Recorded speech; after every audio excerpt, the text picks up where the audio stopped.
তো গাইস এইটা হয়ে গেল ভেদাইলতা। এটা ভেদাইলতা, এটা মাগুর মাছ দিয়ে বানাবে আর আমরা খাবো। তো গাইস আমরা আজ মাগুর মাছের ঝোল ভেদাইলতা দিয়ে খাই আছি। তো তোদেরকেও দেখাই দি, এটা ভাত আর এটা মাগুর মাছ সেই যে ভেদাইলতা লগে বানাইছে। তো এটা মাথাটা, তার পিছে এটা পুচিটা আর এগুলা পিসগুলা। এটা ভেদাইলতা মাগুর মাছ দিয়ে ভাত খাচ্ছে আর এইদিকে লগে আছে গরই মাছের চাটনি। তো আজি খানাটা মানে পুরা হেভি হয়ে আছে। আর আজি শুক্রবার হয়ে গেল, তো এনে কেদিন মান খাওয়া না হয়তো বার গিলার কারণে। তো আজি শুক্রবার হয়ে গেল, এনে পুরা দাব আছে। এটা মাগুর মাছের মাথাটা।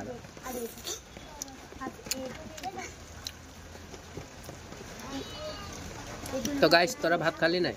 তো গাইস বাই বাই। মাগুর মাছের ঝোল ভেদাইলতা লগে আর গরই মাছের চাটনি খাই আছে। চাটনি বাই বাই।